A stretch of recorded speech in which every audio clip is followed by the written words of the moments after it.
Well, let's start as we mean to go on, shall we? Will Biden be too old? Well, it's a great question. I think that it's certainly a legitimate question. And in fact, there's been a change in the conversation surrounding Joe Biden. Just 2 or 3 years ago, it was almost off limits to ask questions about Joe Biden's physical and mental acuity. And now we've even seen, for example, the New York Times editorial board write a piece just recently saying that this is a big question mark that Joe Biden needs to address and that he should address. You know, the fact that he would be 86 by the time he would finish a second term, I think does raise questions about whether he's up for the job. I think anybody that has been watching him of late, it's pretty obvious that he's not the same politician that he was 10 years ago, 15 years ago, 20 years ago.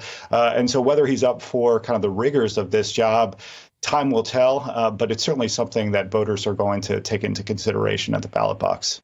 Yeah, look, wouldn't it be potentially quite bad news for Britain as well? I mean, Donald Trump loved us. That special relationship felt very special when Trump was in charge. Joe Biden, for whatever reason, potentially because if you go back far enough, he has got some Irish relatives and that really means something to him. Doesn't appear to like us very much. And I am wondering whether or not Brits should be concerned about Joe Biden running and winning again.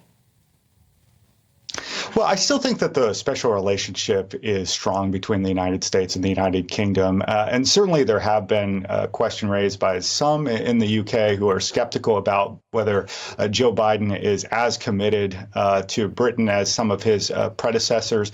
Ultimately, a lot of U.S.-UK relations does boil down to those personal relationships. And so we saw with Boris Johnson and Donald Trump kind of a close meeting of the minds. And, you know, to the extent that that actually has implications for policy, I think it's something that, you know, UK residents might be mindful of. But I still think in terms of, you know, back in the UK, in terms of, you know, security sharing and so on, the United States and the UK still stand shoulder to shoulder.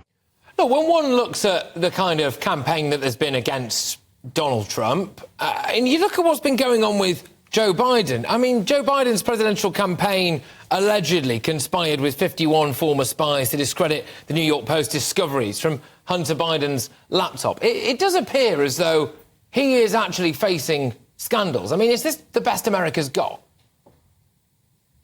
Well, certainly there's been a lot of investigations that's been opened up by the new House majority of Republicans trying to make essentially this case that the Hunter Biden laptop scandal and other scandals are real issues, even if they've been ignored by the so-called mainstream media.